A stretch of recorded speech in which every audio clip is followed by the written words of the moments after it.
gabi pa ni Bumbubing, Mm. itong sunog nag-umpisa mga 10 o'clock. Ohoy. No, actually ang nasunog na amo ang ukay-ukayan. Mm. So, dako ni ukay-ukayan, siguro mga more or less 800 square guro mga dira dako ni siya. Mm. Lapad din siyang area. Amo na yung pinakadako nga ukay-ukayan diri sa Santakan.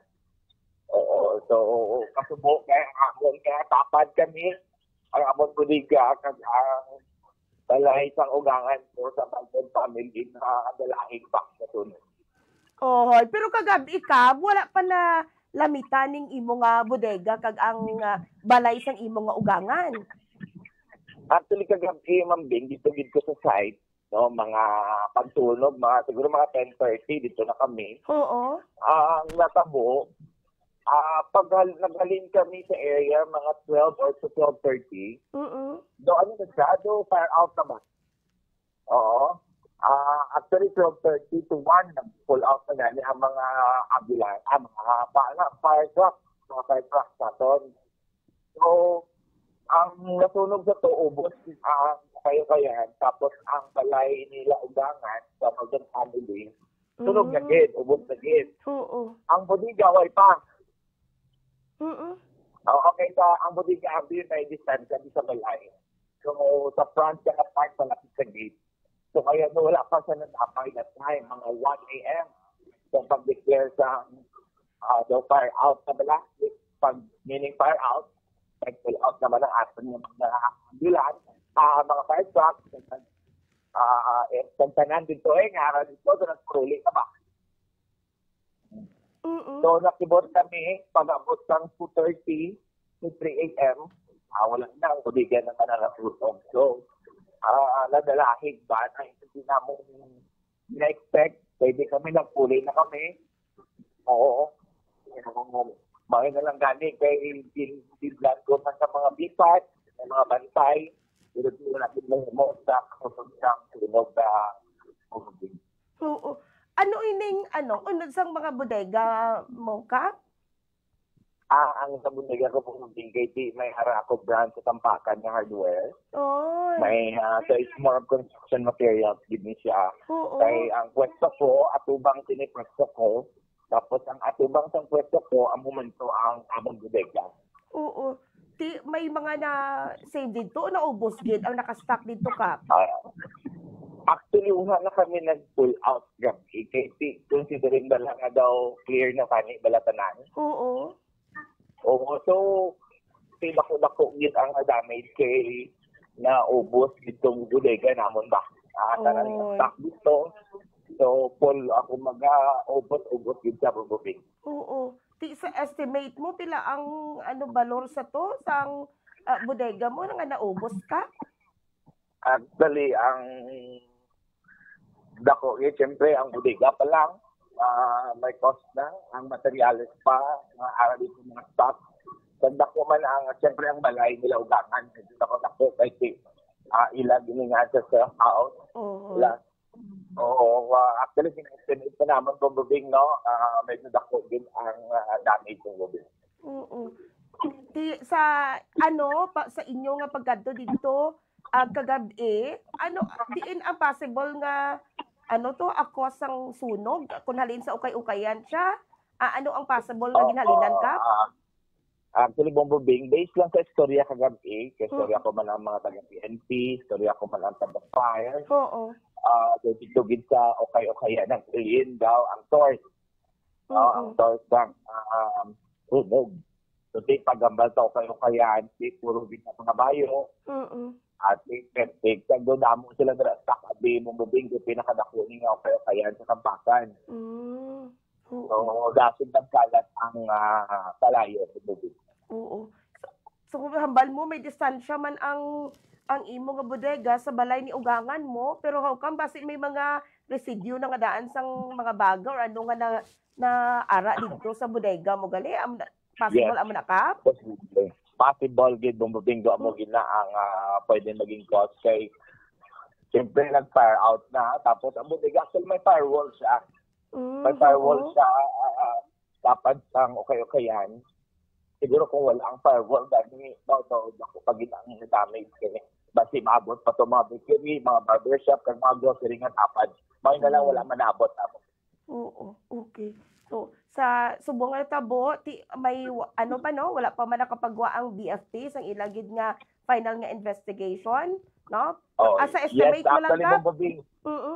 Tama, waiting pagid ako sa final investigation ng BFP. Oo. Okay, maski ako maka-question man kay nag-file out na tawan ni M nga nagbalik pagid pagka 2:30. Oo. Oo.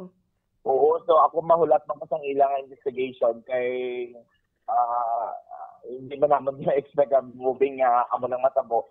Pero pinatabo na, posible galigid nga pag na-file out na, mabalik kaluhat ng kalayo, pwede magalit.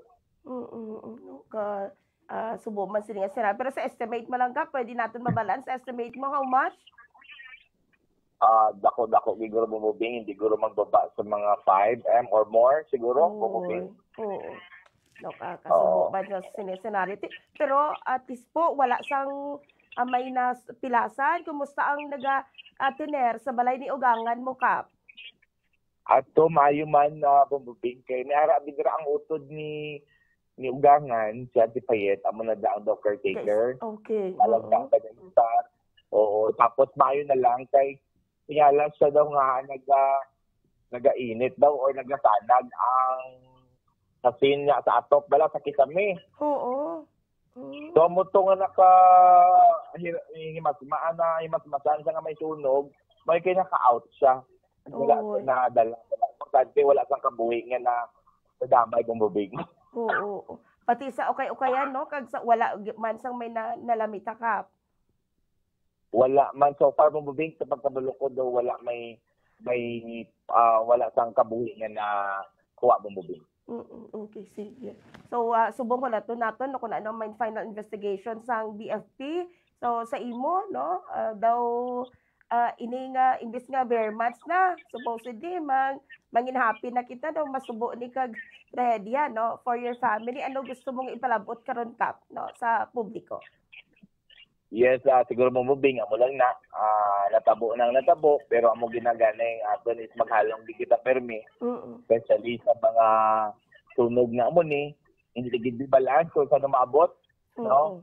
Importante siguro alerto kita, make sure nga safety gid, especially lalo na siyempre ang aton mga panimalay, hanggang aton mga negosyo, bago kita maghalin, bago tayo close siguro, dapat make sure safety gid ang tanan. No? Kay hindi kalilalim no, first time ko na moving nga mo, di ba? Gawin ka makatulala ka. Tapos nagali, kumbaga daw too good to be true bala. Sa movie mo lang makita, sa pelikula mo lang makita. Pero pag-aral nagali, pag ikaw nag-gid, laing ginapamasagan mo. Hindi ma-explain mo moving. Our sympathy no, sa sining masubo nga senaryo. Pero, Kap, okay lang, i-grab ko man nga opportunity because sa mga mainit na kontrobersiya subong sa aton nga pungsod, especially ining mga anomaly sa flood control. Any comment no, sa sining nga mga insidente po or nagakatabo sumo? Yes, moving actually, no, timely gid na ng mga investigation natin subong regarding sa flood control. Kasi siyempre, kita pa naman gid sa social media pa lang, even kita, hindi man kita, wala man kita dito gani nag-imbestiga, pero makita ta gid na very rampant gid ang corruption sa government natin. So, it's timely nga hindi pa siguro huli ang lahat. Ani, yung investigation niya ni magbunga gid sang accountability nga ginatawag. Sani lang, hindi lang ang mga contractors. Siyempre, kumubing ang mga contractors, no? Kasunod lang man nasa mando, siyang nakakataas. Correct, yes. So, it involves damo-damo ni siyang stakeholders. So, ako mention na lang, the contractors, maybe the government agencies natin involved, like DPWH, di ba part sila na ginambisigahan. Yes. Kaya doon, siyempre, ang mga politiko natin yung nagapungko. No, straight na lang ako, politiko man, pero siyempre, ang area ako, straightforward kid. Hindi na sila mangisog kung wala man sang tolerance, wala sang usapan sa taas. That's why we need justice for this. Ako mismo nag-support tayo sa investigation niya. Siguro, to President Marcos, hindi man siya perfecto, inabash natin siya, pero the fact na siya mismo ang nag-brought out kini na issue, siguro in one way, pasalamatan naman siya. Kasi sa kadugay-dugay mga panahon, pila na ka mga presidente nag-agi, subong lang din sila atagan, di ba? Correct. Survey. Yes, opo. So, for sure, wala man nakabalo kung appeal man sa Senate, pero I mean, saludo man ko sa presidente sa in this way, ha? O tanawon ta bala, banan siya unta bala, objectively, kumbaga siya mismo, even siya, pwede siya mabash, tama, ginabasa sa subong, pwede madamay. Sa mga mo niya subong, pero ang namin lang sa administration ng subong, wala, ginpagawas gid ang issue, nga actually ng issue nga ni siguro dugay na ni bumubing. Yes, no? dugay. Balanta naman nga dugay na ni, that is why, ang ato lang tani ni may resulta ang investigasyon. Di kalain na nabi kung hasta lang sa muro-muro lang bla, no? Hasta lang sa muro-muro ang naga-imbestiga, dapat man imbestigahan. So dapat may accountability gidne because this is plunder. Ang ginimo, no? Ng mga contractors involved, this is plunder. Yes. Meaning, legit ang transaction, pagyambal nato nga plunder, bala ng ang kwartang ilang income, hindi gid kumbaga halin bala sa matutuod gid na transaction bububing. So amo na problema ta nga dasig atong mga na-involved diri nga mga contractors kung isipon ta hayaan kabuhi work back ang majority of the Filipinos ato nakalubog sa baha. Correct. So we need justice, we need accountability for this. Pag ako mismo as Liga President now sa Coronadal City, as also sitting as ex-official councilor, ako nagasuporta gid sa investigasyon niya ini bombing. Kag isa pa Kap, no, ang challenge ni President Marcos is to magpaidalom sa lifestyle check. Ikaw open ka man sina? I open gid na sina bombing, no? Actually namin gid nang may lifestyle check gid ang mga politiko bombing. Kaya dila ta gid makita din bala halin ang source nga bala nag-amo ni bigla nga nag-amo ni anong diba? It has to be justified for me kung din halin ang mga kumbaga ang wealth nga ang nag-aamo na ang mga politiko naton. Yes. So open kita dira and dapat mo ni na every year bumbubing. No? Hindi lang pwede puro istorya, basta puro lang istorya tapos dili wala nang gyapon mahanaw man. Amo gid sige, no, namo gid ko sang nakuha man no nga mga mensahe mo subong nga point of view mo Kapti, salamat gid no sa sini nga masubo nga sitwasyon pa pati ning issue karon na dalahig pa karon no sa aton sini nga ginistoryahan. Sa imo pang ulihi nga mensahe Kap, gusto mo ipalabot sa tanan nga Coronadalenyo po. Go ahead. Yes, of course, sa mga Coronadalenyo, amula na siguro mensahe ni Kap sa experience nga natabi naman subong. Always good, no, make sure na safety, ang safety good sa inyong pagbalay, safety sa inyong mga propiedad, negosyo ninyo, nga dapat good, no, before and after, mag-check nyo ang inyong mga property. Kasi pag-arat na gid ang pinatawag natin, walang sunog or maabot na gid siya, wala na kita mahimo pag-arat. So that's why kita tunahan, sa mga Coronadalenyos, maghalang kita. God bless everyone. Mabuhay po tayong lahat. God bless po Kap. Salamat liwat sa imo time sa Bambo Radio. Ingat po.